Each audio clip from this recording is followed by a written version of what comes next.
लक्ष्मीदुसम्मतमपाद सरोजयुग्मे ब्रह्मेन्द्ररुद्रमणिवृन्द शिरोभिवन्द्ये श्रीमच्छटारि यतिराजसुपूजिते च शुद्धं मदीयहृदयन्द्रणमस्तु लग्नम् माताण्डुसम्मस्य पिताण्डुसम्मः भ्राताण्डुसम्मस्य सखाण्डुसम्मः विद्याण्डुसम्मो द्रविण्डुसम्मः स्वामिण्डुसम्मो सकलण्डुसम्मः शितोण्डुसम्मः परतोण्डुसम्मः यतो यतो वापि ततोण्डुसम्मः नृसिंहदेवं न परं न किञ्चित् तस्मात् नृसिंहं शरणं प्रपद्ये यो नित्यमच्युतपदाम्बुजयुग्मरुग्मव्यामोहदस्तैतराणि तृणाय मेणे अस्मद्गुरोर्भगवतोऽसिदैकसिन्धोः रामानुजस्य चरणो शरणं प्रपद्ये श्रीमान् वेङ्कटनाथार्य कवितार्किकेसरि वेदान्ताचार्यवद्यो मे सन्निधत्तां सदा हृदि प्रपद्ये निरवद्यानां निषद्यां गुणसम्पदां शरणं भवभीतानां षटकोपमुनीश्वरम् श्रीरङ्गेश यतीन्दुना करुणया असौ स्यादिति प्रेक्षितं ख्यातश्रीनरसिंहकार्यमुनिपादाम्बुजैन्दिरं दान्दिक्षान्तिदयादिभिः वान्दं बुधाग्रेसरं श्रीमद्रङ्गशटारियो नृपतिं श्रेयोनिधिं संश्रिये श्रीमश्रीरङ्गपृथ्वीश्वरसडरिपुणा संयमीन्द्रेण दृष्टं न्यस्तात्मानं ऋतुम्ने नरहरिसडजिद्योगिने दुत्प्रसादात् प्राज्ञ श्रीरङ्गकारि प्रभवेधिपतेः प्राप्तलक्ष्मीसुम्मास्थानं सेवे यतीन्द्रं सकलगुणनिधिं वीररघुवीक्षटारिं श्रीरङ्गनाथषडगोपयतीन्द्रदिष्टं लक्ष्मीसुम्मशडकरुणैकपात्रं श्रीरङ्गवीरगुणशडगोपकृत्यं वेदान्तदेशीयतीन्द्रमहं प्रपद्ये सम्प्राप्त अध्यात्मशास्त्रं नरहरिषडजिद्रङ्गपूकारिजाभ्यां कारुण्यात् श्रीनृसिंहेन्द्रहरिषडरिपोः आत्मनिक्षेपधन्यं वेदान्ते वावदूगस्त्वमिति चरितारङ्गपूर्वेण सूक्तं वाच्यं नारायणार्यं परमतदमनं व्याख्याख्यातमीडे श्रीमद्रङ्गशटारि संयमि वरान् लब्धागमान्तद्वयं श्रीमद्वीररघूद्वहाद्यषडजित् पादारविन्दाश्रयं श्रीमद्वेदवदं सदेशिदेः कारुण्यवीक्षास्पदं सेवे रङ्गदुरीनसाधनवदं नारायणं योगिनं श्रीमद्रङ्गशटारि संयमिवरान् लब्धाकमां तद्वयं श्रीमद्वीररघूद्वहाद्यषडजित् पादारविन्दाश्रयं श्रीमद्वेदवदं सदेशिदेः कारुण्यवीक्षास्पदं सेवे रङ्गदुरीनसाधनवदं नारायणं योगिनं श्रीमद्रङ्गशटारि योगिचरणनिस्तात्मरक्षावरं श्रीमद्रङ्गशटारि वीरपुराण लब्धाहमां तद्वयम् ईशाडम्बविवर्जितं सुगुणैर्बान्धं महद्वं सजं वन्दे वत्सैभूषणं बुधवरं श्रीकृष्णमार्यं सदा वेदान्तदेशीयतीन्द्रकटाक्षरद्त्रय्यन्तसारमनवद्य गुणं नारायणाद्य यजुर्य कृपाभिषिक्तं श्रीरङ्गनाथेशेखरमाश्रयामः कलयामि कलिध्वंसं कविं लोकदिवाकरं यस्य गोविप्रकाशाविराविद्यं नीतं तमः वाழிபரகாலன் வாழி கலிசண்ணி வாழி குறையலோர் வாழ்வேந்தன் வாழியரோ மாயோனை வாழ்வழியால் மந்திரங்குள் மங்கையர்கோன் துயோன் சுடர்மாணிவேல் நெஞ்சு கிருள்கடிதி மடங்கா நெடும் பிறவி நஞ்சுக்கு நல்ல அமுதம் தமிழ் நல்நூல் துறைகள் அஞ்சு கிழக்கியம் ஆரணசாரம் பரசமய பஞ்சு கல்லின் துறை வரகாலன் பரவல்களே எங்கள் கதியே ராமானுஜமுனியே சங்கை கெடுத்தாண்ட தவராசா பொங்குகள் மங்கையர்கோன் இந்த மலையாயிரம் அனைத்தும் தங்கு மனம் நீ எனக்கு தான் கல்லுயர்ந்த நெடுமகிழ் சூழ் கட்சி மேய களிரெண்ணும் கடல் கிடந்த கனியே என்னும் அல்லியம்பூ மலர் பொய்கை பழனவேளி அணி எழுந்தூர் நின்றுகந்த அம்மான் என்றும் சொல்லுயர்ந்த நெடுவீணை உலமேல் தாங்கி தூமுருவல் நகையிறையே தோன்றனக்கு மெல்விழல்கள் சிவபெய்த தடவை அங்கே மென்கிளி போல் மிக எட்டு மீன் பேதையே. 15வது பாசுரம்.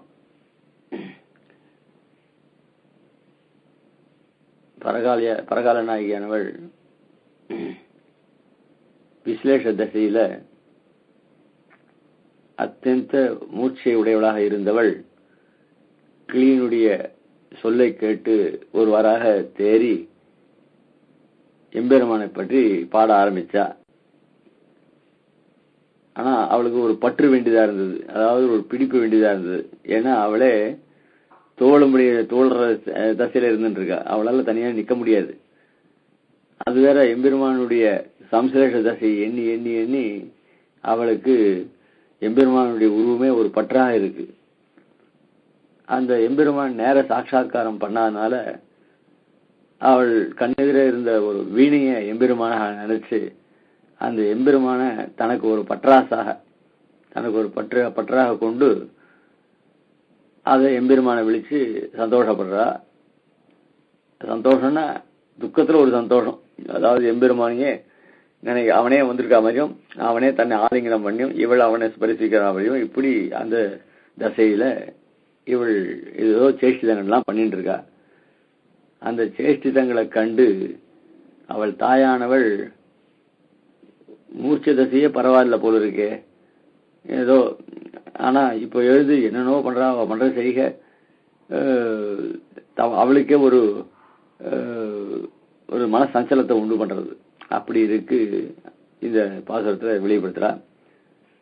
அதுல அணியழுந்தோ நின்று வந்த அம்மான் என்றும் சொல்லியர்ந்த நெடுவீனை முளைமேல் தாங்கி தூமுருவல் நகையிலேயே தோன்ற அப்படின்ற அது மட்டும் நம்ம சேவிச்சோம். அப்படி இந்த தூமுருவல் தோன்ற, தூமுருவல் நகையிலேயே தோன்ற நமக்கு அந்த தூமுருவல் என்ன? தூமுருவல் சாதாரணமா தசையா இருந்ததுன்னா சகஜமா பேசிட்டு சகஜமா உறக்க சிரிச்சுண்டு அது அப்படி எல்லாம் இருக்கும். ஆனா இவளுக்கு அந்த சக்தி எல்லாம் இல்லை. அதனால அவள் ஒரு புன்னகையோட இன்னும் அடுத்த ஸ்டேஜ் தூமுருவல். அந்த தூமுருவல் எதனால வந்தது இவளுக்கு அப்படின்னா, அந்த வீணைய தன் மார்மேல தாங்கி அவளை அத வீணைய அணைச்சுண்டு ஒரு கையால தாங்கியும் மார்பிளையும் தாங்கியும் இப்படி எல்லாம்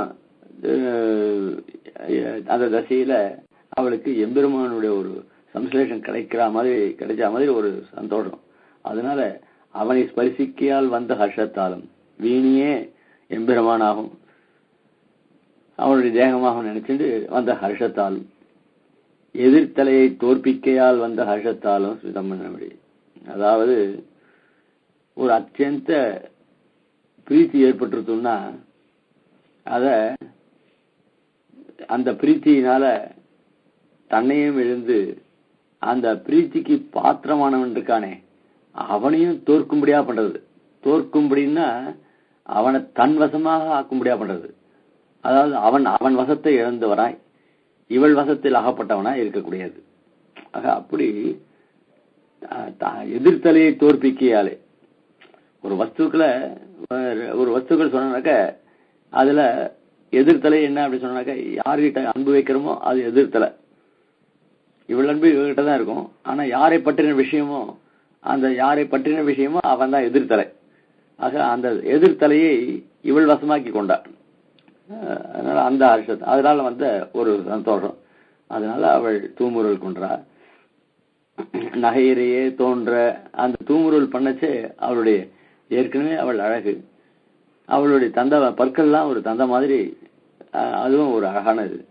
தந்த பங்கி அல்பமே பிரகாசிக்கும்படி சிரித்து வாய் விட்டு சிரிச்சா மொத்த பல்லும் தெரியும். அது இல்லாத அது அல்பமே பிரகாசிக்க முடியும். அதுல சில பல்லுல சில பேருக்கு இந்த பல்லு கொஞ்சம் தூக்கி இருந்ததுன்னா அது அவ வாய முண்டே இருப்பா. ஆனா அழகா இருக்காளுக்கு அந்த சிரிக்கிச்சே அந்த உதட்டுல 2 பல்லு தான் தெரியும். அப்படி தந்த பங்கி அல்பமே பிரகாசிக்கும்படி சிரித்து அந்த ஹர்ஷம் ஸ்மிதத்தளவில் பரியவசியாதபடியாலே இளநிலா பாய்ந்தார் போலே இருக்கும்படியாக வாய்விட்டு ஹாசம் பண்ணினபடி. முதல்ல அந்த தூமுருள் வந்தது.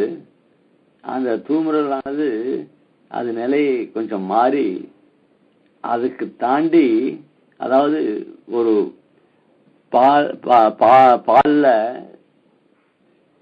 மோரை விட்டு துவைக்கும் பொழுது என்ன ஆகும், அந்த இளநிலை ஒண்ணு இருக்கும். அதாவது ஜலம் அது கொஞ்சம் பக்குவநிலை வச்சு அது இளநிலை ஜலம் தேங்கி இருக்கும்.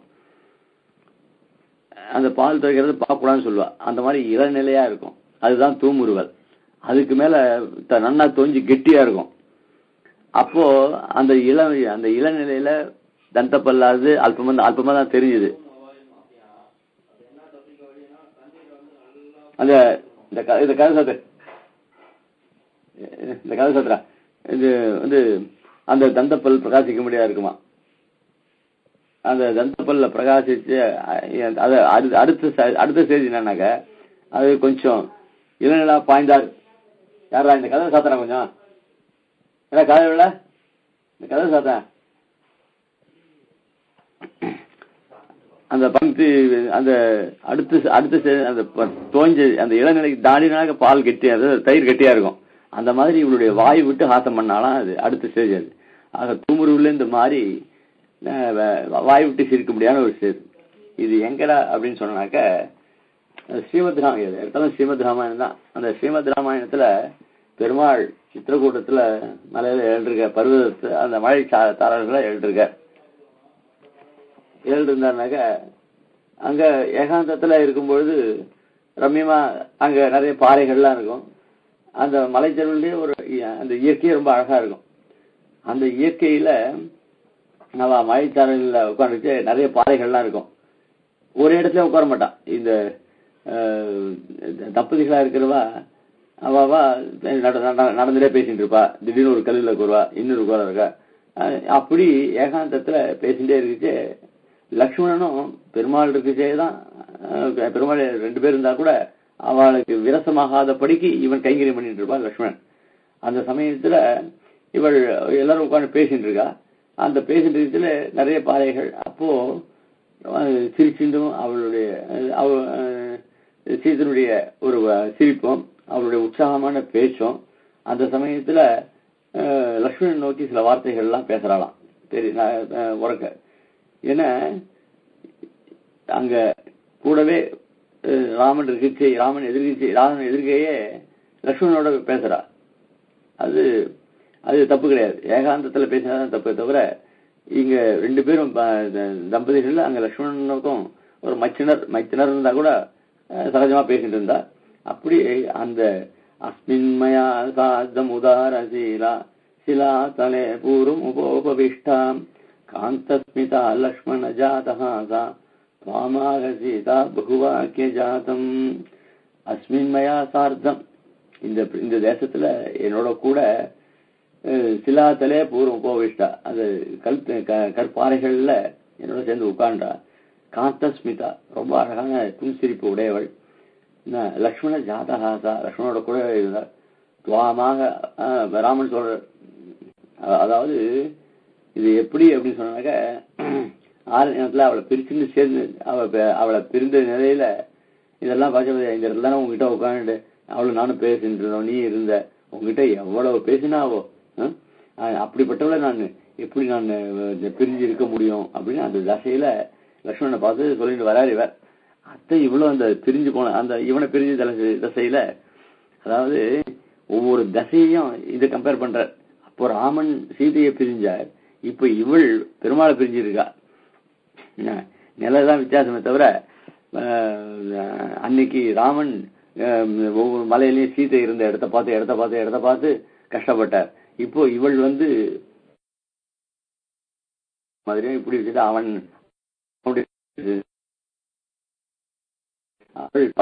சீதை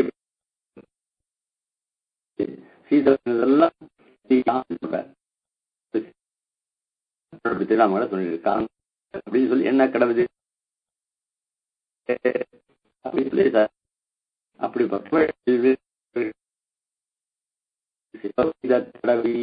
வீணி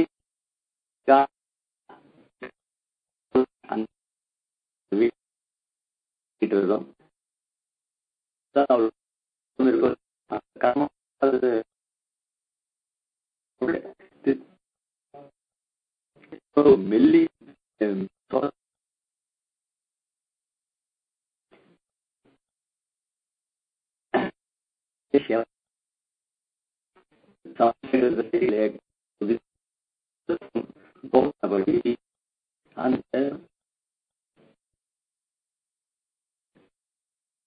அந்த தொடர்ச்சி மேல இவ்வளவு சென்று பண்ணி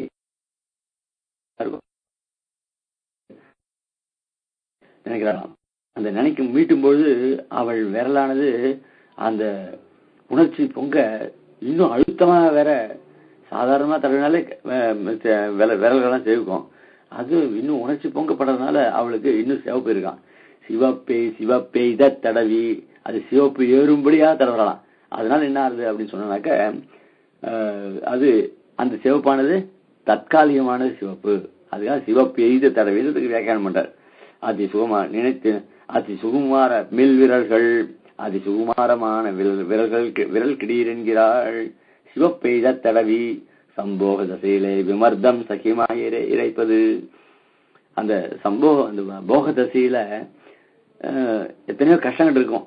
ஆனா அந்த கஷ்டங்கள்லாம் கஷ்டமா தெரியாது. அப்படி கஷ்டமே போக தசையிலே விமர்தம் விமர்தம்னா அந்த சுமையானது, அந்த சுமையானது. ஏன்னா அவன் முதலில் படுத்தானாக்க ஒரு மனுஷனுடைய வெயிட்டை மற்ற தூக்குறதுனா சிரமம் தானே. ஆனால அதெல்லாம் சிரமங்கள் தெரியாது.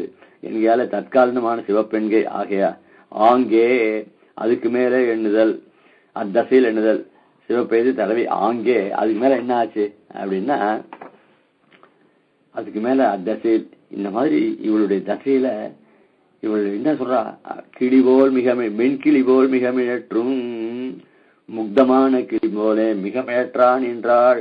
அந்த சின்ன கிளியானது அது பேச்சு எப்படி இருக்குமோ மழலை பேச்சுன்னு சொல்லுவா. அந்த மாதிரி குழந்தைகளுடைய மழலை பேச்சு மாதிரி அந்த கிளி சொல்லச்சே ஒரு அழகு. அந்த கிளி சொல்ற மாதிரியே சில எழுத்துக்களை அப்படியே சொல்லும். அது முக்தன்னா குழந்தை திசையில முக்தமான கிளி போல மிக மிக மிக மிழற்றான் என்றால் கிளியின் வாயிலும் திருநாமத்தை கேட்டவளாகையாலே அந்த கிளியினுடைய குரல்ல இருந்து அவள் பெருமாளுடைய திருநாமத்தை கேட்டுக்கவள் இல்லையோ. அதனால அதற்காட்டில் அந்த கிளியை காட்டில் தன் மகளுக்குண்டான மார்தவத்தையும் மௌக்தியத்தையும் சொல்லுகிறாள். கிளி அது இயற்கை, அதனுடைய குரல்லாம் இயற்கையானது. ஆனா இவளுக்கு அந்த எம்பெருமான் கிட்ட ஒரு ஏற்பட்ட ஒரு காதல் இருக்கே, அந்த மார்தவம்னா அதுலயே ஊனி போயிருக்குது.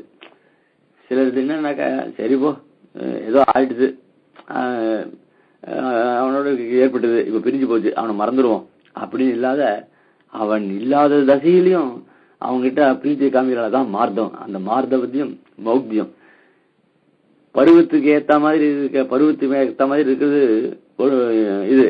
ஆனா இது என்னன்னாக்க இது இயற்கையாவே கல்யாணம் ஆயிரு அவ இருந்து அப்படியே பண்ணானாக்க இது பரவாயில்ல. இது பெருமாள் இவளை விட்டு போறதும் இவள் பெருமாளை நினைச்சுட்டு வாடுறதும் இதெல்லாம் ஒரு தசை.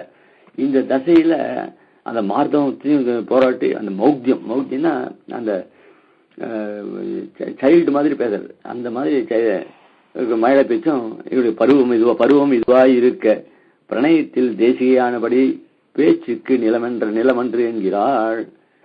இது இவள் இருக்கிற பருவம் இருக்க, இந்த பருவத்துக்கு ஏத்த மாதிரி அவ இல்லை. ஏன்னா பிரணயத்தில் தேசியானபடியை எத்தனையோ பெண்கள் இருக்கா, எத்தனையோ பெண்கள் இருந்தா கூட பெருமாள் இவள்கிட்ட ரொம்ப அதிகமான ஒரு ஸ்நேகத்தை வச்சு பிரீத்தியும் காமிச்சு இவளோடயே ரொம்ப பிரணய கலங்கள்லாம் பண்ணிட்டு இருந்தான். அதனால எல்லா பெண்களை காட்டிலும் இவள் ஆச்சாரியன் ஆயிட்டாள். ஏன்னா அத்தியந்த பிரீத்திக்கு பெருமாளுடைய விஷயத்துக்கு பிரீத்திக்கு பாத்திரமானவள் இவள்.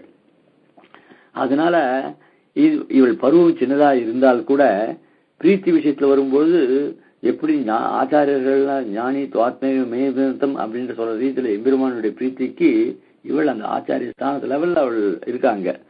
ஆனா இவள் பருவமோ சின்ன பருவம் என்ன. ஆனா அவள் எம்பெருமான விஷயத்துக்கு பிராத்தமானது, அவள் பிரணயம் பண்ணது மனநசீலர்கள் எப்படி எம்பெருமான்கிட்ட பழகுவாளோ அந்த மாதிரி இவள் ரொம்ப ஆச்சாரிய தசையை உடையவள். ஆனா பருவம் சின்ன பருவம். இவளை பார்த்தா ஆச்சாரிய ஸ்தானத்தில் சொல்ல முடியாது.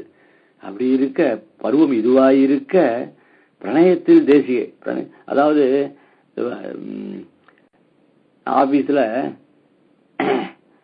சர்வீஸ் அதிகமா இருந்ததுன்னா சர்வீஸ்ல அவன் பெரியவனா இருப்பான். ஆனா இவனுக்கு பின்னாடி வந்தவன் கொஞ்சம் அவனோட வசந்த ஸ்தானத்துல இருப்பான். அப்ப சார் என்ன சார் நான் ஏதோ ஆபீசரா இருந்தா கூட நீங்க எல்லாம் ரொம்ப சீனியர் அப்படின்னு அந்த மாதிரி இவள் எம்பெருமானோட சமூகத்துல ரொம்ப சீனியர். அதனால அதுதான் சொல்ற பிரணயத்தில் தேசியானபடி. அதனால இவள் பண்ற பேச்சுக்கெல்லாம் இந்த பருவத்துக்கு ஏத்த மாதிரி இல்லை, ரொம்ப அதிகமா இருக்கு. அவனையே நினைச்சுட்டு அவனை பத்தியே சொல்றதும் அவனை பத்தியே பேசுறதும் பருவம் இதுவாய் இருக்க பணையத்தில் தேசிகையானபடி பேச்சுக்கு நிலமன்று என்கிறாள் தாயார். இந்த இந்த வயசுல இப்படி எல்லாம் தனக்கு எடுத்துக்க கூடாது அப்படின்னு சொல்றான். துவாமாக எதிர்த்தலையில் அபஜயத்தை கண்டு சிரித்து துவாமாக சீதா பகுவாக்கிய ஜாதம். திருப்பி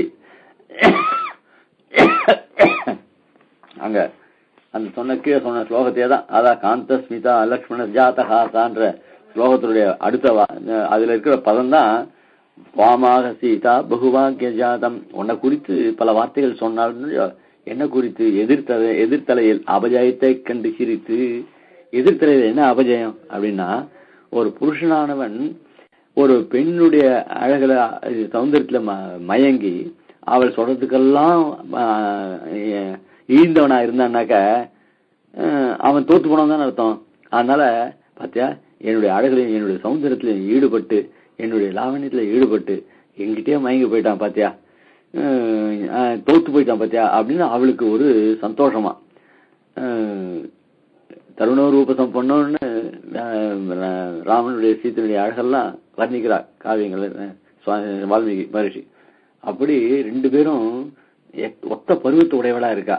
அதுல இவளிடத்துல ஏன் பெருமாள் கிட்ட மோகிச்சு பின்னாடியே சுத்துறான்னு சொல்லிட்டு இருக்கலாமோ இல்லையா, ஆனா பெருமாள் இவகிட்ட மோகி போய் இவகிட்டே ரொம்ப இதுவா இருந்தார். அதனால எதிர்த்தலையில் அபஜயத்தை கண்டு சிரித்து.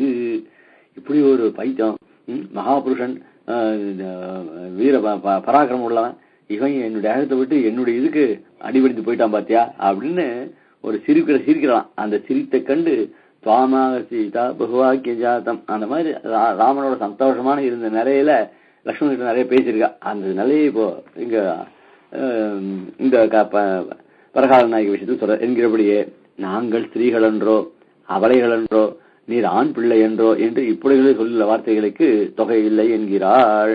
ஆக இவள் சொல்ற வார்த்தைகள்லாம் ரொம்ப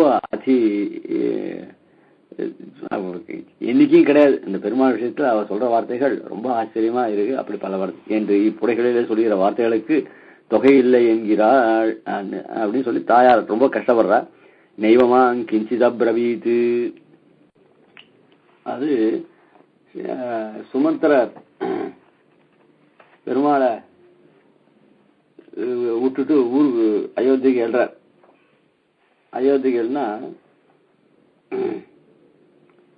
தசரதன் கேக்குற, ராமனை கொண்டு விட்டு வந்தியா, என்ன சொன்னான் அப்படின்னுட்டு. இல்ல சீத்தை என்ன சொன்னா அப்படின்னு ஒருத்தர் பத்தியா விசாரிக்கிற தசரதன். அப்போ சுமந்திரன் தசரதன் சொல்றார், அதிருஷ்டபூர்வ வியசனா ராஜபுத்ரி யசஸ்வினி தேன துக்கேன ருததி நைவமா கிஞ்சித் அப்ரவீது. என்ன விஷயத்தை அவ என்ன சொன்னா எழுதி சொன்னான்னா, சந்தோஷமா ஒரு பொன் பிரசவத்துக்கு அவ பிறந்தாத்துக்கு போச்சே, இங்க இருந்து போய் கொண்டு விட்டு வருவா. கொண்டு விட்டு என்னுடைய ஜாகிரதையா கொண்டு விட்டு வந்தியா, என்ன வந்து இதனால இங்க இருந்ததை பத்தி ஐயோ அங்க பிறந்தாத்துக்கு போறேனேன்னு சில பேருக்கு பிறந்தாத்துக்கு எப்படா போறோம்னு தோணும். ஆனா ரொம்ப புத்திசாலி பொண்ணா இருந்தா, ஐயோ எனக்கு இந்த பிரசவத்தை கூட இங்கேயே இருக்கலாம் போல இருக்குமா, எனக்கு இந்த வசதி கூட பிறந்தாத்துல இருக்காதுமா அப்படின்னு. அதாவது பிறந்தாத்துல எல்லா வசதியும் இருக்கும், ஆனா தனக்கு இந்த பற்று இந்த புக்காகத்துல இருக்குன்றத காமிச்சுட்டா அது ரொம்ப சாதுரியமான ஸ்திரீன்னு அர்த்தம். இல்ல வந்து மனசுல வச்சுட்டு எதை சொல்ல, எப்படா ஆத்துக்கு போறோம், எப்படா ஆத்துக்கு, இந்த பிரசவம் வந்தது இதனாலயாவது ஆத்துக்கு பிறந்ததுக்கு போற ஒரு சான்ஸ் கிடைச்சது, இல்லைன்னா இதை வீட்டுல அனுப்பாது கிடையாதுங்க அப்படின்லாம் இருந்ததுனாக்க அது கொஞ்சம் சரியா இருக்குது. ஆனா அதனால இதுவோ ராமன் காட்டுக்கு அனுப்புற சன்னிவேசத்துல தசரதன் வந்து, ஆனா அவரும் குழம்பி போயிருக்கார். அவர் போய் ராமன் என்ன சொன்னா, சீதை என்ன சொன்னா, கொண்டு விட்டு காட்டுல கொண்டு வந்து அவன் என்ன சொல்லிட்டு ரொம்ப சந்தோஷம் என்ன காட்டுல விட்டுருது அப்படின்னு சொல்லிட்டு இருப்பா. மாமனார் விசாரிச்சு சொல்லுவா. ரெண்டு பேர் எல்லாரும் கஷ்ட திசையில இருக்கா, ஒருத்தரும் ஒன்னும் வாய் திறக்கல. ராமர் மாத்திரம் வந்து இந்த மாதிரி ஜனங்கள்லாம் தூங்கிட்டு இருக்கு, நீ மட்டுக்கு போயிடுதான் இந்த சமயத்துல போ அப்படின்னு சொல்லி அனுப்பிச்சுடுற சுமந்திரனை. அப்பதான் அதான் அப்ப அந்த சுமந்திரன் வந்தவொடனே இவ்வளவு தூரம் கேட்கிறார். அதுக்கு சுமந்திரன் பதில் சொல்றார், ஏற்கனவே துக்கத்துல இருக்கா, இந்த துக்கம்ன்றது அவளுக்கு ராஜகுமாரர்கள் அரண்மனையில ரொம்ப இதுவா இருந்தா, சீதையும் ரொம்ப சந்தோஷமா இருந்தா.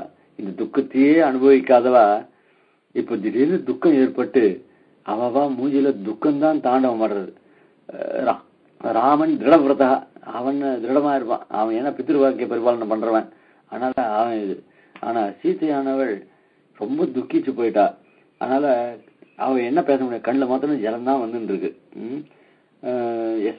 ராஜபுத்திரி யசஸ்வினி, அவள் ரொம்ப ஜனக மகாராஜ ஸ்திரீன்னு ரொம்ப பிரசித்தி பெற்றவள். அவள் எல்லாம் என்ன வச்சு தேன துக்கேன ருததி, துக்கம் துக்கம் வந்ததுன்னா உடனே கண்ணுல ஜலம் வந்துடும். அப்படிப்பட்டது. அப்படி இருக்கவள் மா கிஞ்சி நெய்வ மா கிஞ்சித் அப்ரவீத், ஒரு வார்த்தை கூட சொல்லல அப்படின்னு சொல்றான். அந்த மாதிரி தசையில அவள் வார்த்தையே சொல்லாம இருந்தா, அந்த கஷ்டமான தசையில. ஆனா இவளோ அவன் வார்த்தை கேட்கையிலே வாய் நீர் அரும்படி கம்பீரியா இருக்க கிடவத்தான் அந்த போகரசத்தாலே காம்பீரியம் குலைந்து தன் வெற்றி தோற்ற விதக்தையாய் நின்று வார்த்தை சொல்லுகிறாள். இது அதாவது பெருமாள் விசலேஷம் பண்ணிட்டார்.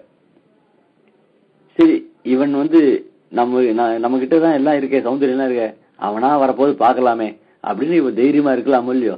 அத்தை விட்டுட்டு எப்படி துக்கத்துல சீத்தையானவள் ஒரு வார்த்தையும் பேச முடியாமல் அங்க இருந்தாலோ அந்த மாதிரி பாவத்துலான் இருக்கணும். இவோ அத்தை விட்டுட்டா.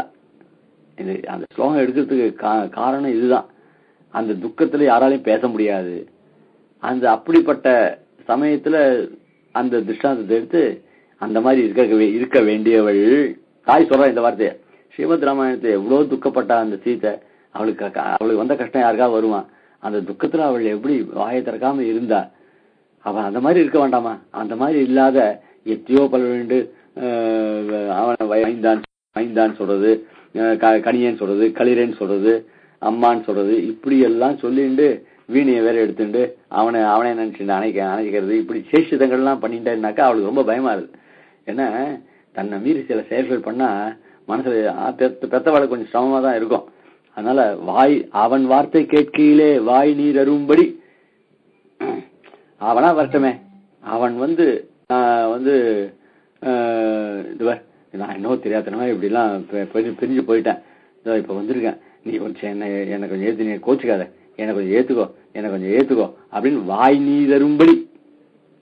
இந்த வாய் நீர் அரும்படினா அவன் கெஞ்சனமா, அவன் வார்த்தை கேட்கையிலே வாய் நீர் அரும்படி அவன் கேட்க இவளும் சரி போ, இவ்வளவு நாள அவன் பண்ண தப்ப உணர்ந்துட்டான், சரி நாம அவனை ஏத்துக்குவான், கம்பீரியா இருக்க கடவைத்தான்.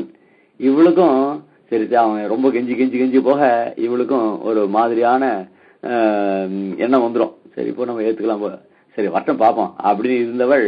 அப்படி இருந்தா எப்படி இருக்கும்? அதை விட்டுட்டு அவன் இன்னும் விட்டு போட்டான், அவன் இவளை பத்தியே கவலைப்படல. நீயா போய் ஏன் அவனை பத்தி இது கம்பீரியா இருக்க கடவைத்தான் அந்த போகரசத்தாலே காய்ந்து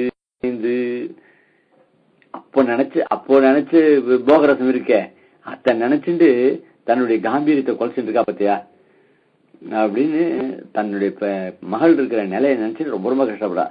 அந்த போகரசத்தாலே காம்பீரியம் குலைந்து தன் வெற்றி தோற்ற விதக்தையாய், அப்போ இவளுடைய கைப்பிடியில அவன் இருந்தான், அத்தை நினைச்சுட்டு சிரிச்சா. இப்போ பத்தியா எவ்வளவு மகாபுருஷன் சொல்றான், அவன் நம்மகிட்டே தோத்து விடான்னுட்டு.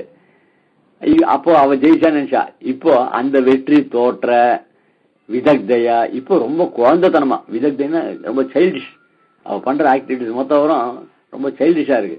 விதக்தையாய் நின்று வார்த்தை சொல்லுகிறாளே, இப்படி பெதற்றாளே, இது என்ன இருக்கு அப்படின்னு சொல்லி ரொம்ப கஷ்டப்படுறா. என் பேதையே அப்படின்னு சொன்னா பெண் சொல்ல, என் பேதையே, என் வயிற்றில் பிறந்தவளே, என் வயிற்றில் பிறந்த சிறு பெண், இவையெல்லாம் பேதைனா சிறு பெண், இவையெல்லாம் எங்கே கற்றாள்? இவ்வளவு அதாவது இவளுக்கு ஒண்ணுமே தெரியாது, ஒண்ணு தெரியாது பாப்பா அப்படின்னு சொல்லுவா சிலதெல்லாம். அதே மாதிரி இவளுக்கு அம்மா நினைச்சிருக்கா இவளுக்கு ஒண்ணுமே தெரியாதுன்னா. குழந்தைகள் வளர்ந்து போச்சுன்னா அந்தந்த பருவத்துல அவ பண்ற சேஷ்டிதங்கள்லாம் இருக்க, அது நாமளே கண்டிக்க முடியாதபடி போயிடும் சிலதெல்லாம். என்ன சரி, அந்தந்த பருவத்துல அதெல்லாம் அப்படிதான் இருக்கும். சரி எல்லாம் நல்லபடியா போச்சுன்னா சரி சந்தோஷம் அப்படின்னு நாம ஒரு பக்கம் பெருமாள் தான் பிரார்த்திச்சுட்டு இருப்போம். ஒரு ஆண் பிள்ளையா இருந்தாலும் சரி, பெண் பிள்ளையா இருந்தாலும் சரி, அவைகள் அந்த அந்தந்த ஸ்டேஜ் வந்ததுன்னா அது நமக்கும் தெரியும், அதுங்களும் அதனுடைய மாறுற தசை அதுங்களுக்கும் தெரியும். இப்படி அதுல சிலதெல்லாம் கண்டுக்காக போகணும், சிலதெல்லாம் கண்டு போகணும். ஆனா சிலதெல்லாம் ரொம்ப விட்டுறக்கூடாது, அதையும் கொஞ்சம் கண்டிச்சு வைக்கணும். அப்படி ஆணா இருந்தாலும் பெண்ணா இருந்தாலும் பெத்தவாளுக்கு வயிறை கட்டி தான் காப்பாற்றணும். ஆக அப்படி இவையெல்லாம் எங்கே கற்றாள்? இப்படி வீணை எடுத்து அவனையே நினைச்சுட்டு அவன் உடம்பு தான் அவனோட பிரணயம் பண்றாள். இந்த மாதிரி ஸ்டேஷன்ல எங்க பார்த்து கேத்தா? அந்தந்த வயசுல இருக்கிற ஸ்திரீகள்லாம் சேர்ந்து ஏதோ பேசும்போது நமக்கு வேணா விஷயம் புரியாது, அந்த பாஷைகளா கூட புரியாது நமக்கு. அதனால அப்படியெல்லாம் இது இப்பருவத்தில் பிரணயத்தில் வைதக்கியம் எல்லாம் எங்கே கற்றாள்? இவள் குழந்தைன்னு நினைச்சுன்ற. இந்த பிரணயத்துல வைதக்கியம்னாக்க சைல்டிஷ்னு சொல்லலாம், அதே சமயத்துல ரொம்ப சாமர்த்தியம் உள்ளவன்னு சொல்லலாம், கிளவர்னஸ்ன்னு சொல்லலாம். அதனால அவள் இந்த ஒன்னும் தெரியாது நினைச்சிருக்க குழந்தை இவ்வளவு விஷயங்கள் எப்படி தெரியும்?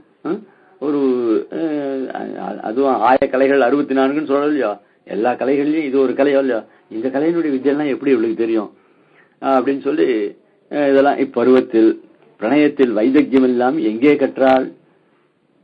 பருவமும் காலமும் என்று ஒன்றில்லையாகாதே. காலம் வேற, பருவம் வேற. அந்த பருவத்துல அந்த பருவத்துல ஏற்படுற விஷயங்களும் அதை அனுபவிக்க வேண்டிய காலம் வேற. அந்த பருவத்தினுடைய தசையை அடையலாம், அந்த தசையை அடைஞ்சு அதுக்கப்புறம் அனுபவிக்கிற காலம்னு உண்டு. அதனால பருவமும் காலமும் ஒன்றில்லையாகாதே. இவை என்னடான்னா இந்த பருவத்திலேயே அவனையோ கல்யாணம் பண்ணிட்டு அவனோட எல்லாம் சம்சயம் பண்ணி அவளோட எல்லாத்தையும் பூர்த்தியா கண்ட மாதிரி இவள் இருக்காளே. அதனால பருவமும் காலமும் என்று ஒன்றில்லையாகாதே. படுத்தும் அவன் கையதாகாதே. சிறிய வயிற்றிலே பெரிய ஜெகத்தை அடக்கின அகடித கடனம் போலன்றியே அனுபூதன் பக்கல் விபுவான தன் சமாப்பிய வியாப்தி அகடித கடனம் போலன்றியே. அதாவது சிறிய வயிற்று பெருமாள்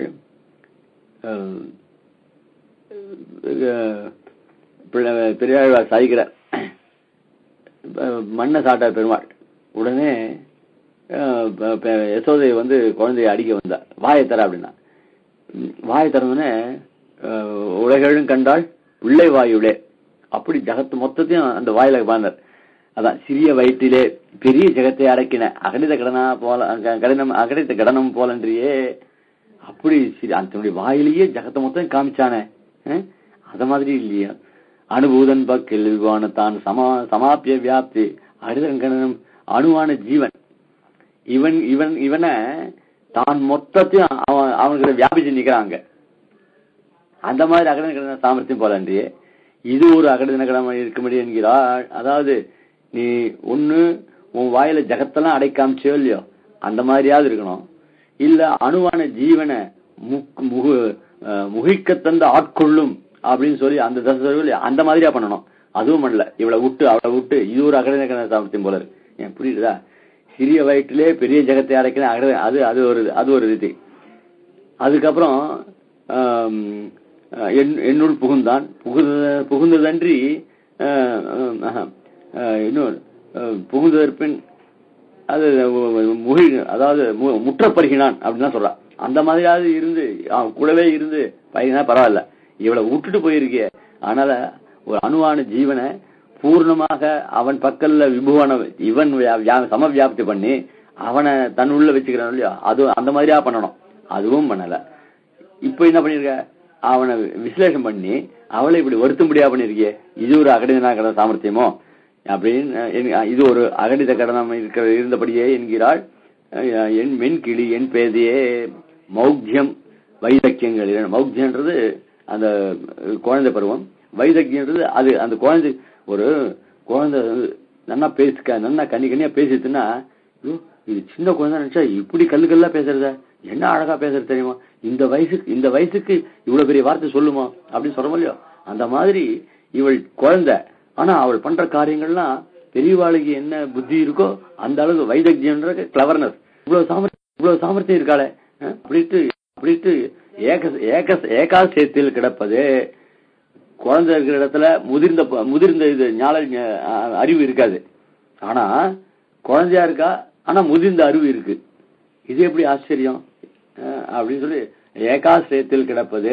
இவள்கிட்ட ரெண்டு இருக்கு, குழந்தை குழந்தை மட்டும் இல்ல, அந்த கிளவர்னஸும் இவகிட்ட இருக்கு அப்படின்னு சாதிக்கிறார். ஆக அப்படியாக இந்த இவளுடைய தசையை கண்டு தாயாரானவள் ரொம்ப பேதலிச்சு போறா. கல்லுயர்ந்த நெடுமதில் சூழ் கச்சிமேய களிரென்னும் கடல் கிடந்த கனியே என்றும் அல்லியம்பு மலர் பொய்கை பழனவேலி அணியெழுந்தூன் இன்றுகந்த அம்மான் என்றும் சொல்லுயர்ந்த நெடுவீணை மிளமேல் தாங்கி தூமுருவல் நகையிறையே தோன்ற நக்கு மெல் விரல்கள் சிவப்பெய்த தடவியாங்கே மென்கிடி போல் மிக மேற்றுமின் பேதையே அப்படின்னு 15 பாசுரங்கள் ஆச்சு. அடுத்ததாக கன்று மேய்த்து இனிதுகந்த காளா என்றும் கடிபொழிசூழ் கணபுரத்தின் கனியே என்றும் பிரமர கூத்தாடி மகிழ்ந்தா என்னும் வட திருவேங்கடம் மேய மைந்தா என்றும் வெண்ணசுரர் குளங்களைந்த வேந்தே என்றும் விரிவிழுசூர் திருநறையோர் நின்றா என்றும் துண்டு குழல் கருநிறத்தின் துணையே என்றும் துணைமலை மேல் துளிசோரச் சோர்கின்றாளே. அழகான பாசனம். அதாவது கீழே மின்கிளி போல் மிக மிகற்றும் அப்படின்னு சொன்னான் அப்படின்ட்டு. அதனால சம்ஸ்லேஷத்துல இவளுடைய ஜெயமும் அவனுடைய அபஜயத்தையும் நினைச்சு இவள் இங்க பண்றான். அப்படி பண்ணவள் உடனே அவள் அத்தோட நிறுத்தல, மேலும் மேலும் அவனை பத்தி சொல்ல ஆரம்பிச்சுட்டா. ஏன்னா இந்த நினைப்பானது அவளை விரும்பி இருக்க முடியல. அவள் சக்தி இல்லாம இருந்தால் கூட அந்த எம்பெருமான் கிட்ட ஈடுபட்டதுனால அவள் வார்த்தைகள் ஓயவே இல்லை. அதுக்கு மேலேயும் சொல்லிட்டு இருக்கா. ஏன்னா அவளுக்கு அந்த வீணை கிடைச்சிருத்தோ இல்லையோ, அந்த வீணையை கிடைச்சதுனால இன்னும் அவளுக்கு அந்த எம்பெருமான் நினைப்பு ரொம்ப ஜாஸ்தியா போச்சு. அதை வச்சுட்டு இன்னும் காளாய் கனியே அப்படி குடக்கூத்தனே அப்படின்லாம் சாய்கிறா. அதை பதவுரையா கவனிப்போம். கன்று மேய்த்து அப்படின்னா ரட்சித்துன்னு அர்த்தம். அதனால கன்றுகள் எல்லாம் எம்பெருமானுக்கு இந்த கிருஷ்ணாவதாரம் பண்ணதிலேயே கன்றுகளோட கூட இருந்து அதுங்களை ரட்சிக்கிறது தான் அவனுடைய முக்கிய காரியமா இருந்தது. அதுலயே அவனுக்கு சந்தோஷமா இருந்தது. கன்றுகளை ரட்சித்து இனிது உகந்தா மிகவும் மகிழ்ச்சி கொண்டா காளா என்றும் செருக்குடையவனே என்றும் மனமே அந்த பிரம்மா அந்த கோபர்கள்லாம் சமப்படுத்தணுன்றதுக்காக எல்லா மாட்டையும் கண்ணுக்குட்டியும் அவன் கொண்டு போய் வச்சுட்டான். பெருமாள் என்ன பண்ணார், தானே எல்லா இடத்துலயும் பசு அவன் கண்ணுக்குட்டி அவன் இருந்து அந்த அவளுக்கு சமமே இல்லாதபடி பண்ணான். அப்புறம் தான் கர்வம் அடங்கி பிரம்மா வந்து பெருமாள்கிட்ட அபராஷனம் பண்ணிட்டான். இப்படி எல்லாம் நடந்திருக்கு. ஆக அப்படி அதனால செருக்கு என்னன்னாக்க இந்த கோ சம்ரக்ஷணம் இருக்கே, அதனால்தான் இப்ப கோ சம்ரக்ஷணம் ரொம்ப எல்லாரும் வச்சுட்டு இருக்கா பிரதியா. அந்த கோ சம்ரக்ஷணத்துல பெருமாளுக்கு அவ்வளவு ஈடுபாடு. உகந்ததுதான் நாம பெருமாள் உகந்த கைகறித்தான் நாம பண்ணணும். அதனால பெருமாள் உகந்தது என்ன, கண்ணு மேய்த்து இனியுகந்தன். அதனால கன்றுகளை மேய்த்துனா ரட்சிக்கணும். அந்த ரட்சிக்கிறதுல அவனுக்கு நோக்கி இருக்கிறதுனால நாமும் அந்த கோ சம்ரக்ஷணம் பண்ணணும் அப்படின்றதாக கோ சம்ரக்ஷணம் திருவள்ளூர்ல ரொம்ப ஆச்சரியமா நடக்குதுன்னு சொல்றான். கோ சம்ரக்ஷணத்துக்காக பெரிய இடத்த கட்டி அங்க அதாவது நிறைய மரங்கள்லாம் இருந்து அங்க மாட்டுக்கு வேண்டிய சௌகரியங்கள், அதாவது பெரிய தொட்டி, அதுங்களை நிச்சயம் குளிப்பாட்டுறது, இப்படி கோ சம்ரக்ஷணத்துக்காக திருவள்ளூர்ல நிறைய பண்ணியிருக்கான்னு சொல்றா. அதனால அப்படிப்பட்ட கோ சம்ரக்ஷணம் அங்கேயும் சேலையூர்லயும் நடந்துட்டு இருக்கு. முதல்ல சேலையூர்ல நிறைய இருந்தது, அதுக்கப்புறம் நடுவில் கொஞ்சம் சிரமமா இருந்தது, இப்ப திருப்பி வச்சிருக்கா போல் இருக்கு.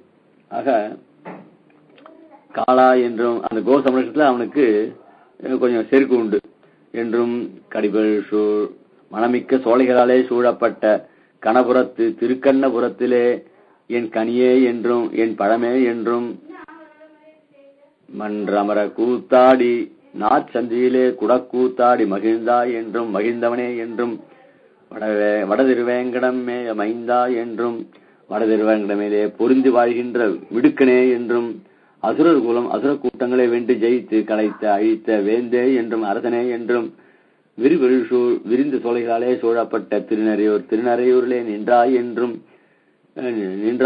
நின்று அருளும் அவனே என்றும் தூன்று குழல் கருநிறத்து என் துணையே என்றும் அடர்ந்த திருக்கழல் குற்றையும் கருத்த திருமேடையும் உடையனாய் எனக்கு துணையானவனே என்றும் சொல்லி துணைமுலை மேல் ஒன்றோடொன்றொடுத்த ஸ்தனங்களிலே துளிசோர கண்ணீர் துளிகள் பொழியும்படியாக சோர்கின்றாள் தளர்கின்றாள். இப்படியே எம்பெருமானுடைய திருநாமங்களை சொல்லியே அவள் ரொம்ப தோண்டு போறாள். அவதாரிக 16ஆம் பாட்டு. கன்று மேய்த்து மென்கிளி போல் மிக மிழற்றும் என்று சம்ஸ்லேஷ தசையில் தன்னுடைய ஜெயமும் அவனுடைய அபஜயமும் தோற்ற மேலிட்டு வார்த்தை சொன்ன விடத்தில் அவனும் அப்படியே மேலிட்டு வார்த்தை சொல்ல கேட்டிலள்.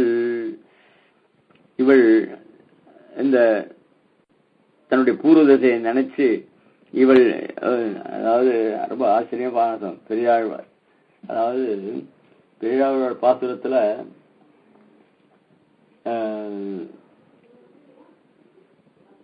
அந்த ஆஞ்சநேயர் சீதையை கண்டு சொல்ற பாசுரம் ரொம்ப ஆச்சரியமா இருக்கும். அதாவது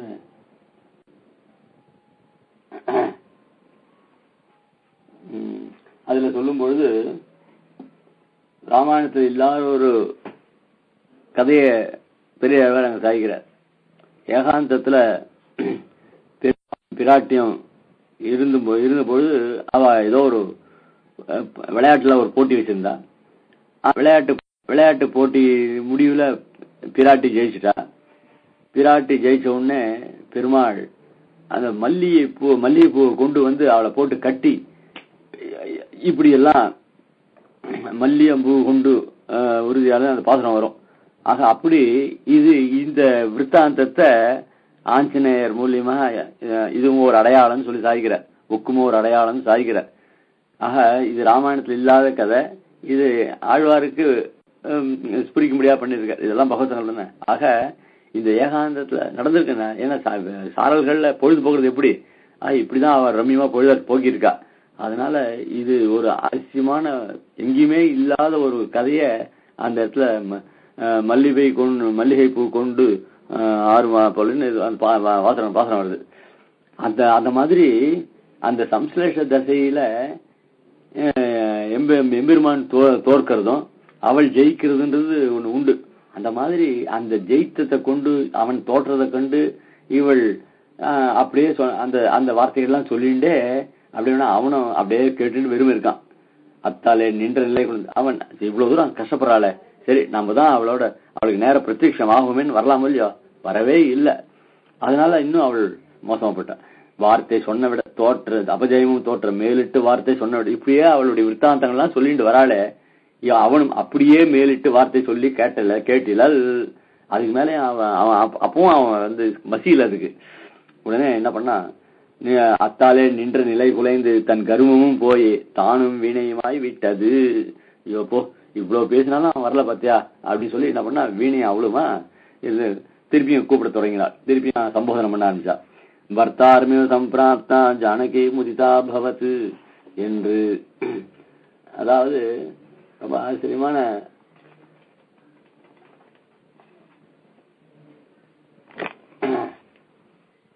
கிரஹீத்வா பிரேக்ஷமானாசா பர்த்து கர விபூஷணம் பர்த்தார்மிய சம்பிராப்தா ஜானகி முதிதா பவத்து. ஏற்கனவே இதை கீழே பார்த்த நம்ம. அதனால அந்த வீணைய அந்த கையில மோதிரத்தை பார்த்த உடனே சீத்தையானவள் எப்படி பூரிட்டு அந்த சூடாமணிய தன்னுடைய மகர்லையும் உச்சியிலையும் வச்சுக்கொண்டு உகந்தாலோ அந்த மாதிரி இவள் அந்த வீணையை வச்சு ஆரம்பிச்சா. பர்த்தார்மி அஹாராம ஹா லக்ஷ்மண ஹா சுமித்ரே என்று கூப்பிட்டார் போலே. அதாவது ரொம்ப ஆச்சரியமான இது பண்றா. அதாவது அந்த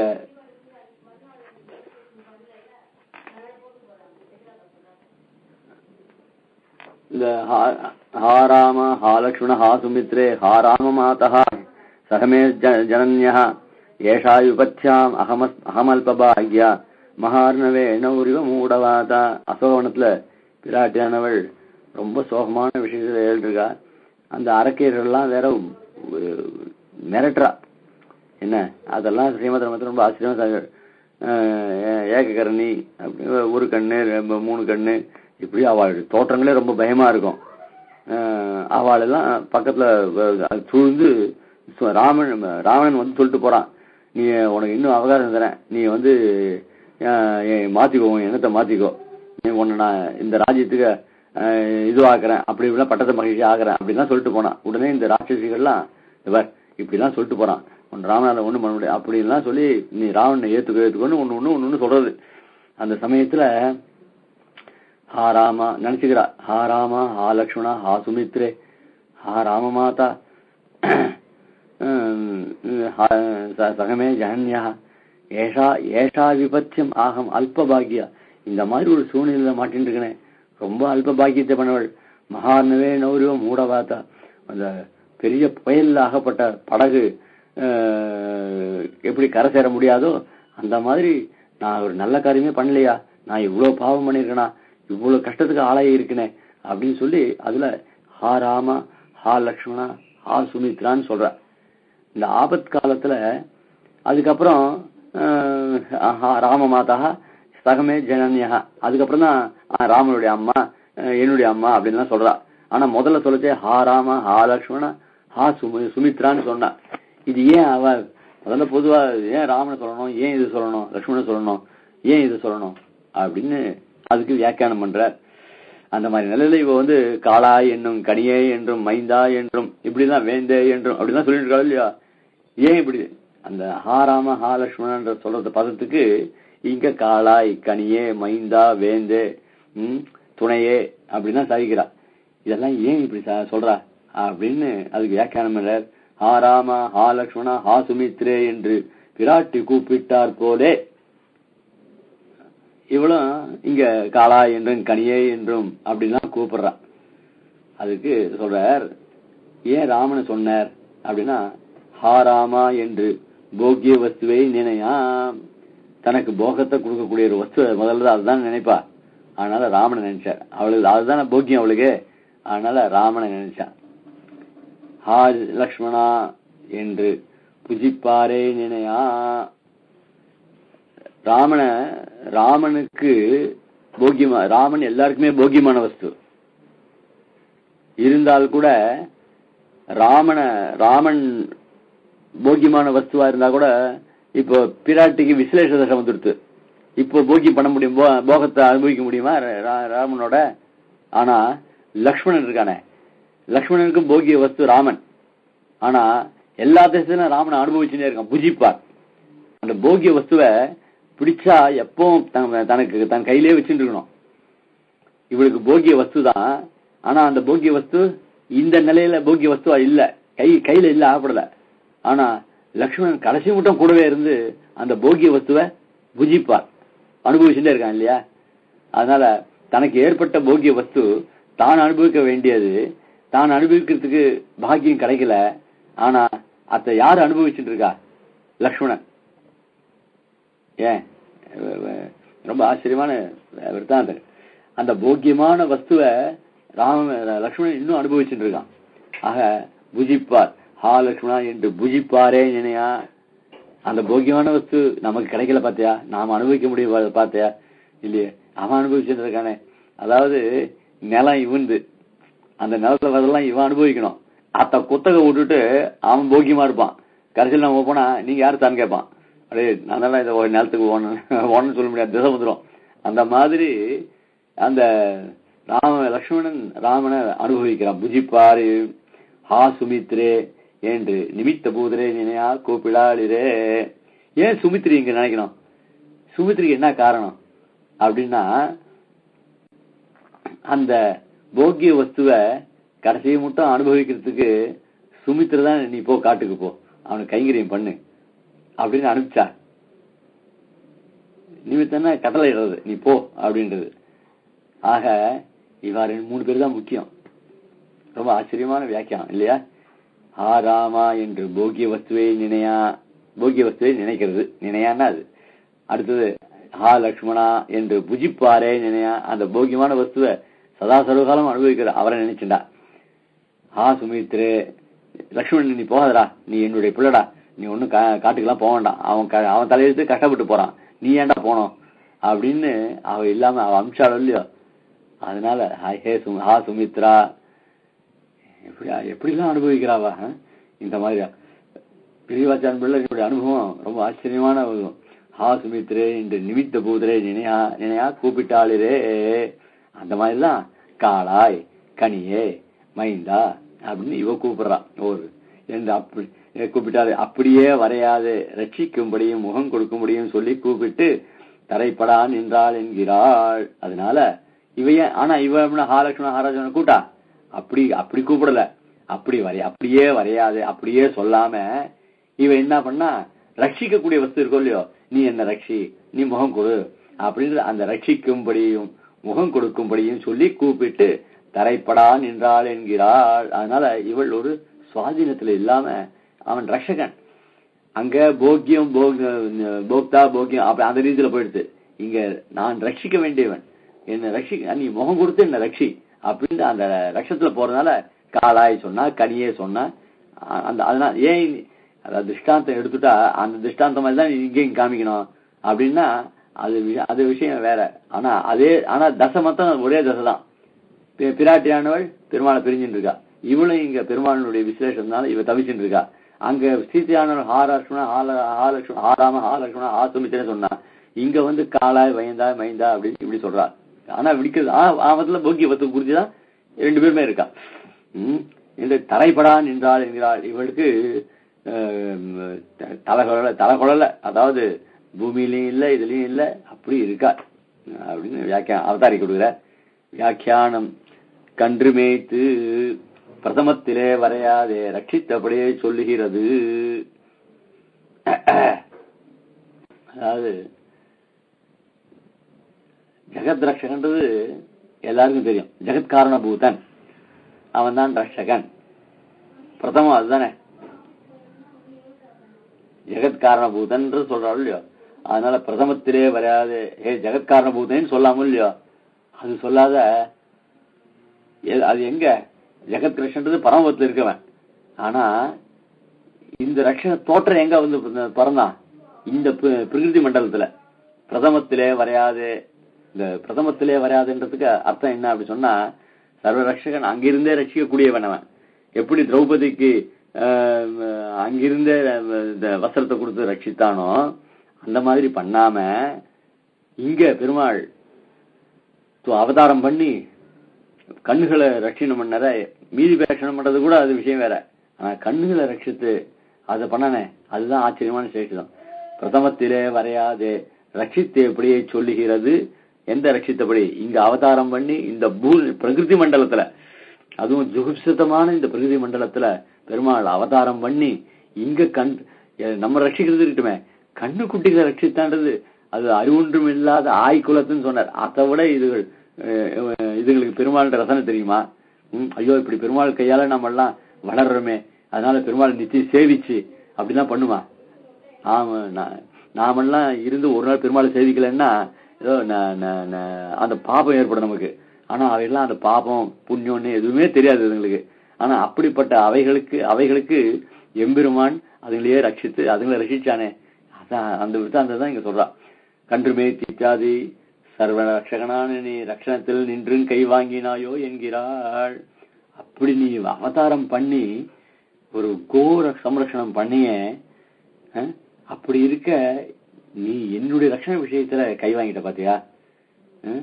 சர்வ ரட்சணா நீ ரட்சணத்தில் நின்று கை வாங்கினாயோ என்கிறாள். கண்டு மேய்த்து இத்தியாதி மேய்க்கை ரட்சிக்கை நித்திய சூரிகளை ரட்சித்தவளவாய் ஆறியிருக்கிறேனோ. சரி, நித்திய சூரிகள்ல நீ நித்தியமா இருக்க கிடதுன்னு சொல்லிட்ட உன் சங்கல்பம். அதனால சரி, அது ஒண்ணும் அது ஒரு ரட்சணத்துல சேர்த்துக்கல, அது உன்னுடைய இது. சனகாதிகளை காதா சித்கமாக ரட்சித்தவளவாய் ஆறியிருக்கிறோம். அதுக்கப்புறம் சனத்குமாராதிகள் இவாள் எல்லாம் கூட ரட்சணை பண்ணினா அவ நிவர்த்தி தர்ம பராரலா இருந்து சுதந்திரமா எங்க வேணாலும் போயிட்டு எப்ப பார்த்தாலும் தர்மசாஸ்திரங்கள் பெருமாள் விஷயமாவே இருப்பா. அவள் இயற்கையாவே ஏற்படுது, உங்ககிட்ட பக்தி இருக்கு, அதனால அவளை ரட்சிக்கணும். அதுவும் இல்லை. ராமகிருஷ்ணாதி ரூபத்தாலே அவதரித்து இடக்கையும் வலக்கையும் அறியாத இடையரை ரட்சித்தவளவாய் அறியிருக்கிறேனோ. சரி, ராமகிருஷ்ணாவது அவதாரம் பண்ண, நான் கோபியர்கள்லாம் இடையர்கள்லாம் காப்பாத்தின. என்ன நித்திய சூரிகள் ஞானத்துல சதா பசியந்தி சூரேகான்னு அவள் ஞானத்துக்கு சங்கோச்சமே கிடையாது. அப்படிப்பட்டவா. சனத்குமாராதிகள்லாம் தர்மசாஸ்திரத்தை படைச்சு பகவானால படைச்ச சாஸ்திரங்கள்ல ஞானத்தை பெற்று அவர்கள் அந்த பிரவிற்த்தி தர்மத்திலிருந்து விட்டு நிவிருத்தி தர்மமாய், அதாவது எந்த பலனையும் உத்தேசித்து எந்த கர்மாக்களையும் பண்ணாம பகவானையே ஆராதிச்சுட்டு இருந்தா. அவன் தான் சர்வம், அவனே யஜ்ஞம், அவனே யஜ்ஞம், அதாவது யஜ்ஞ வாகனம். இப்படி எல்லாம் அவனை எல்லாமே பகவானாவே நினைக்கிறது. அப்படி அவனை ஆராதிச்சா. அதனால அந்த ஞானத்தை அதுதான். அதுக்கப்புறம் அறிவொன்றும் இல்லாத அவ ரெண்டு பேருமே ஞானத்தினால உத்கிருஷ்டமானவர்கள். யாரு? நித்திய சூரிகள், சனத்குமாராதிகள்லாம். ஞானமே இல்லாத இடைச்சேர்கள் இருந்தாலே இடையர்கள், அவளையெல்லாம் நீ காப்பாத்தல.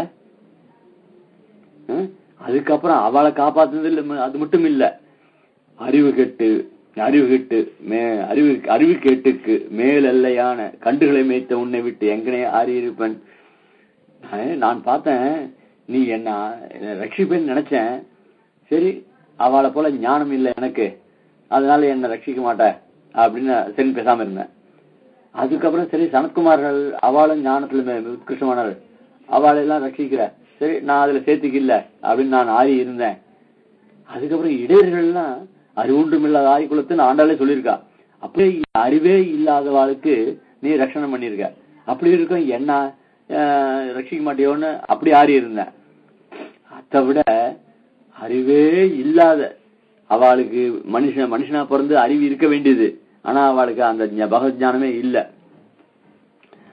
மோசம் அறிவு கேட்டுக்கு அறிவே இல்லாததுக்கு எதிராக உத்கிருஷ்டம்னாக்க திருஷ்டாந்தம்னாக்க பசு மாடுகள், அதுக்கு அறிவே கிடையாது.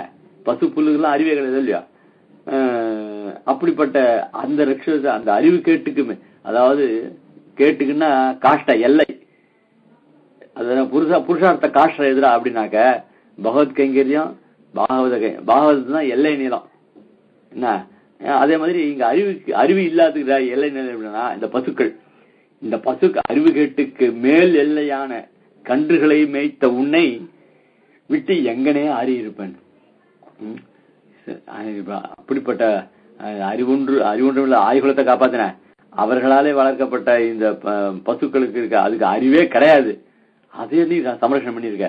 அப்படி இருந்துச்சு என்னை இப்படி படுத்துறிய, நான் எனக்கு எந்த விதத்துல இவ இந்த 4 குரூப்ல நான் சேர்ந்துக்கு இல்லையா, ஏன் என்னை நீ காப்பாற்ற கூடாதா அப்படின்னு ரொம்ப கன்று மேய்த்து அப்படின்னு சொல்லி சொல்றா. அதனால தன்னை ரட்சிக்கலைன்றது அந்த அவ்வளவு தன்னுடைய ஆதங்கத்தை வெளிப்படுத்துறா. கன்று மேய்த்து இனிதுகந்த நித்திய சூர்களை ரட்சிக்கை தட்டியில் இருப்பாய் கன்று மேய்த்த பின்பு காணும் சார்பவனாயிற்று. நித்திய சூரிகள் அங்க சதா பசியந்தி சூரையான்னு பெருமாளை அனுபவிச்சுட்டே இருப்பா. அவளுக்கு தடங்களே கிடையாது.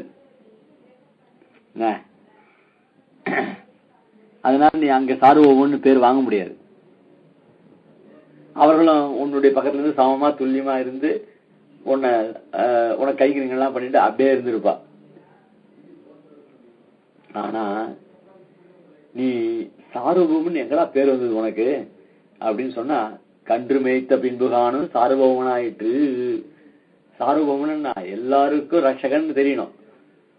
இங்க பரமத்துல உட்காந்து அங்க இருக்கிற முக்தர்கள் நித்தியர்கள் அவளை மாத்திரம் ரட்சிக்கிறது இது விரோதம் இல்லை. இங்க அவதாரம் பண்ணி இங்க ஆய்குலத்துக்கு பண்ணது மட்டும் இல்ல, இங்க கன்றுகளையும் மேய்த்து பண்ணியோ இல்லையோ, இந்த கன்று மேய்த்த பின்புகானும் சார்பவன் ஆயிட்டு. இப்பதான் நீ சார்பவன் உனக்கு பேயிட்டு. அதனால சர்வரட்சகத்துவம் இப்ப எல்லாத்தையும் காப்பாத்துறது ஏற்பட்டது. சர்வரட்சகத்துவம் புஷ்கலமாயிட்டது கன்று மேய்த்த பின்பிரே. அதனால இவன் சர்வரட்சகன் அப்படின்றது எப்படா தெரிஞ்சது அப்படின்னா, இங்க அவதாரம் பண்ணி கன்றுகளை ரட்சிச்சானே, அதுவும் கோவர்தன மலையை எடுத்து 1 வார காலம் தன்னுடைய வெறுமையை தாங்கிட்டு பண்ணானே, அதுலதான் சார்வபௌமன் அவனுக்கு ஏற்பட்டது. அந்த சார்வபௌமன் வந்தது காரணமே என்னடா அப்படின்னு சொன்னாக்க, சர்வரக்ஷகத்துவம் புஷ்கலமா ஆயிட்டு. அங்க கஜேந்திரனுக்கு ரட்சணம் பண்ணியே, அதனால கூட சார்வபௌமன் பேர் வரல இங்க. ஏன்னா ஆதி முழுமையின் கூட்டம் விரைஞ்சு ஓடி வந்து சக்கரதாயத்தை பிரயோஜனம் முடிஞ்சு போச்சு. இங்க அப்படின்னா இங்க சதா சர்வகாலமும் அந்த மாடுகளோடயே உன்னுடைய காலத்தை கழிச்சு எப்படி கழிச்சு இருக்க என்ன.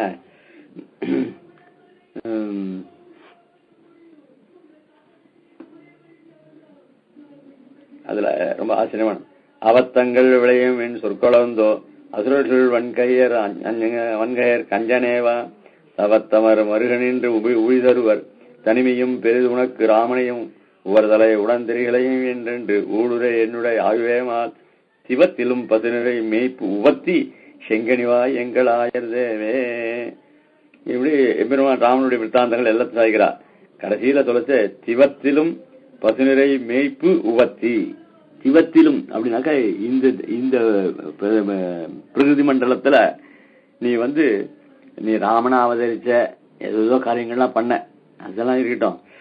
அதை தவிர அசுரர்கள்லாம் கிருஷ்ணா அவதாரம் வச்சு அசுரர்கள்லாம் பண்ண அந்த காரியங்கள்லாம் எல்லாத்தையும் காட்டணும். அதெல்லாம் ஏதோ தர்ம ரட்சணத்துக்காக பண்ண. ஆனா அது தர்ம ரட்சணத்துக்காக பண்ண காரியங்கள். இந்த மாடு மேய்ச்சி கண்ணுக்குட்டி மேய்க்கிறது தர்ம ரட்சணம் இல்லை. என்ன அது அங்க என்ன பரித்ராணாய் சாதுனாம், அந்த சாதுக்களை காப்பாத்துறதுக்காக அது பண்ண. ஆனா உன்னுடைய ஆத்மார்த்தமான ஒரு அனுபவம், உனக்கு ஒண்ணு பிரீத்தி ஏற்படணும் அப்படின்னா அது அந்த சாதுக்களை காப்பாத்துறதுக்காக இந்த ராட்சசன் அங்க விஸ்வாமித்திரோட யாக ரட்சணத்துக்காக கரதுருஷனை வதம் பண்ண, பூதனையை வதம் பண்ணார்.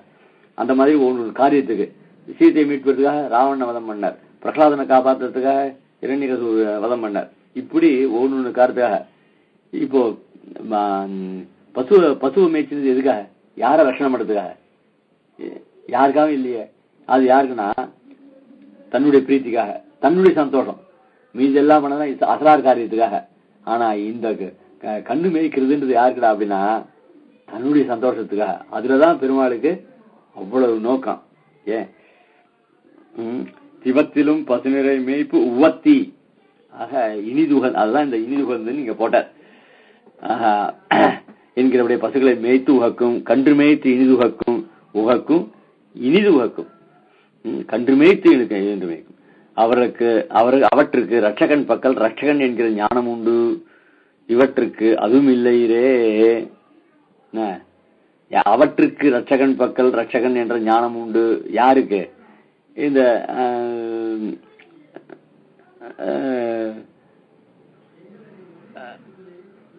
ராட்சசாதி கூட ஞானம் இல்லாட்டா கூட அவன் ரட்சகன்.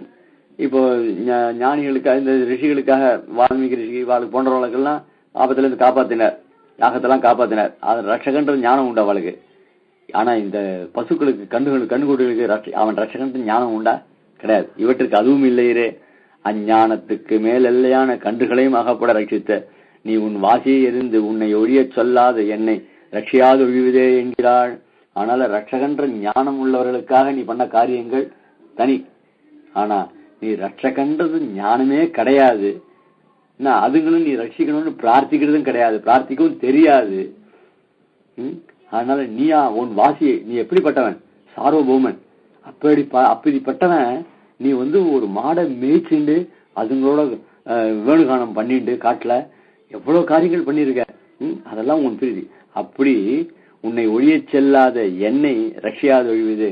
நான் உன்னை எப்ப பார்த்தாலும் நினைச்சுட்டே இருக்கேன். கண்ணுக்குட்டிகள் ஏதாவது நினைக்குமா உன்னை? நான் நினைச்சுட்டே இருக்கேன். நீ இந்த வித்தியாசம் தெரியாம என்ன ரட்சிக்காம இருக்கே. நான் வாற்றாமையை விட்டு அஜ்ஞர் கொடியிலே அந்தர்பவிக்கப்பட்டுலேன். சரி, நான் இவ்வளவு ஞானம் இருந்து நான் ஏன் கஷ்டப்படணும்? நானும் அந்த கண்ணுக்குட்டியா மாறிடலாமோ இல்லையோ? அந்த மாதிரி எனக்கு ஏதாவது பிறவி கொடுத்துக்கலாமோ இல்லையோ? எதுக்கு இந்த ஞானத்தை உள்ள பிறவியா கொடுத்த? அதனால எனக்கு பிரயோஜனமே இல்லையே அப்படின்னு சொல்லி சாய்கிறா. இதோட இது இருக்கட்டும். அடுத்த வாரம் பார்ப்போம். அடுத்த வாரம் 6:30 மணிக்கு. அதாவது என்னடா இது விவசாயம் எல்லாம் ஒரு 6:30 அப்படி நினைச்சுக்க வேண்டாம். ஏதோ இந்த விடக்கூடாதுன்ற ஒரு காரணமும் எனக்கு ரொம்ப சௌக்கியமான இந்த கிரந்தத்தை சேவிக்கிறதுக்கும் அந்த அனுபவத்தை ஐயங்களுடைய அனுகிரகத்தினால ஏற்பட்டதுக்கு அதுக்கு நீங்க ஆதரவு கொடுத்து பண்றதுக்கும் நான் எத்தனை ஜென்மம் எடுத்தாலும் உங்களுக்கு கிருதஜம் தான் இருப்பேன். எத்தனை ஜென்மம்னா கிடையாது, இருந்தாலும் அந்த மாதிரி எனக்கு ஒரு அனுபவம் ஏற்பட்டதுனால இதை விடத்துக்கு எனக்கு இதுவும் இல்லை. அதனால காரியங்கள் நடுவில் காரியங்கள் எத்தனையோ தான் இருக்கு, அத்தையும் விட முடியல. அதனால விவசாயம் இல்லாம இருக்குன்னு நினைச்சுக்க வேண்டாம். அவளுக்கு எவ்வளவு சிரமங்கள் இருந்தால் கூட இது இந்த விஷயத்த என்னை பொறுத்துண்டு அனுகிரகிக்கணும் பிரார்த்திக்கிறேன்.